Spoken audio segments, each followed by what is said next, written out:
वालेकुम स्टूडेंट्स, कैसे हैं आप लोग। आज हम पढ़ेंगे डिसऑर्डर ऑफ नर्वस सिस्टम के बारे में, जिसमें एक पैरालिसिस है और दूसरा एपिलेप्सी है। पैरालिसिस है वो फालिज को कहते हैं, जो कि आम तौर पे पोलियो वायरस की वजह से, ब्लड वेसल्स के बंद होने की वजह से, ब्लड क्लॉटिंग की वजह से या किसी भी स्ट्रोक की वजह से ब्रेन के किसी हिस्से को डैमेज होने के बाद होती है। नर्वस डिसऑर्डर कहलाता है, ठीक है, जिसमें ब्रेन या नर्व स्पाइनल कार्ड का कुछ हिस्सा जो है वो डैमेज हो जाता है। और इस कंडीशन के अंदर, इस बीमारी में आमतौर पे एक मसल या मसल का एक ग्रुप काम करना छोड़ देता है। जैसे कि आपने अक्सर देखा होगा, जिनको पैरालिसिस होती है, फालिज की बीमारी होती है, उनका एक हाथ या एक पूरा बाजू या बॉडी की एक साइड या पूरी बॉडी या दोनों टांगें आमतौर पे फालिज का शिकार हो जाती हैं, जिसको हम पोलियो की बीमारी भी कहते हैं। ठीक है जी। इसमें क्या किया जाता है, patient may have weak paralysis throughout his her body और even paralysis in side of body, मतलब बॉडी का एक हिस्सा या पूरी बॉडी जो है वो पैरालाइज हो जाती है। दे में आल्सो भी paralysis in the lower extremities और इन ऑल फोर लिम्ब, मतलब है कि लोअर एक्सट्रीमिटीज़ मतलब कुछ हिस्सा या चारों के चारों लिम्ब, दोनों हाथ भी दोनों बाजू भी पैरालाइज हो जाते हैं, काम करने के काबिल नहीं रहते। ठीक है, और इसका कोई इलाज भी नहीं है। आमतौर पर इसका इलाज यही है कि बचपन के अंदर जो पोलियो के कतरे पिलाए जाते हैं वो पोलियो वायरस को ख़त्म कर देते हैं, जिसकी वजह से पोलियो वायरस है बॉडी पे अटैक नहीं करता और ब्रेन को डैमेज नहीं करता, जिससे मसल डैमेजिंग नहीं होती है। दूसरी बात करेंगे एपिलेप्सी की, तो एपिलेप्सी मिर्गी को कहते हैं, मिर्गी के दौरों को कहते हैं। ठीक है, ये भी नर्वस डिसऑर्डर है, जिसमें ब्रेन का कुछ हिस्सा जो है वो नर्व इम्पल्स को रिसीव नहीं कर पाता जहाँ पर ब्रेन डैमेजिंग होती है। ठीक है, इसमें क्या होता है कि पेशेंट को सीजर्स होते हैं, झटके जो है वो मिर्गी के दौरे पड़ते हैं।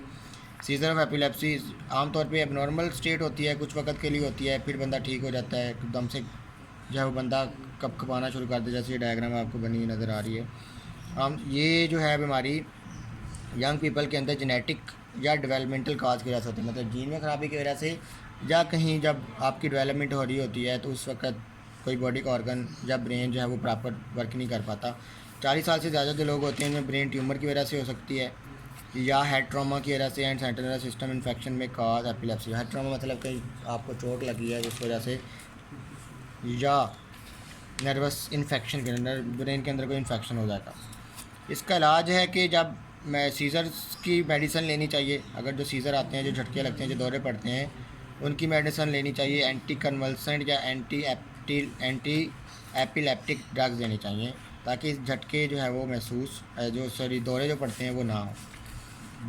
एहतियात ये करनी चाहिए, अगर किसी को सीज़र अटैक होता है तो कोई भी ऐसी चीज़ उसके करीब नहीं लानी चाहिए या उसके मुंह में नहीं घुसेड़नी चाहिए जो इंजरी का सबब बने। जैसे कि अक्सर ऐसा होता है कि दौरे के दौरान मरीज़ का मुँह बहुत बुरी तरह बंद हो जाता है उसको, और आमतौर पे ऐसा भी होता है कि जब मुँह एकदम बंद होता है तो ज़ुबान चाहे दांतों के नीचे आ सकती है, तो वो भी डैमेज हो सकती है। लेकिन अगर ज़ुबान दांतों के नीचे नहीं आई है और आप मुँह को खोलना चाह रहे हैं तो कोई हार्ड चीज़ है मुँह में नहीं डालनी चाहिए, ताकि कोई भी जो है वो डैमेजिंग ना हो सके।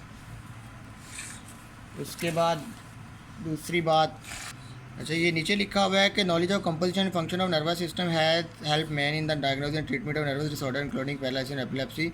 Man has discovered the areas of brain that receive information from different sense organ and the areas that send message to different factors. Such knowledge help a lot in identifying the functioning malfunctioning areas of brain। मतलब है कि अगर हम nervous system की brain और spinal cord composition का पता होगा तो उसके अकॉर्डिंग हम पैरालिसिस एपिलेप्सी जैसे डिसऑर्डर पे या तो उस डायग्नोज भी कर सकते हैं और उसका ट्रीटमेंट भी किया जा सकता है, जिससे हमें पता चलेगा कि ब्रेन के कौन से हिस्से तक पैगाम पहुँच रहा है और कैसे जो है वो डैमेजिंग आ रही है या माल फंक्शनिंग हो रही है।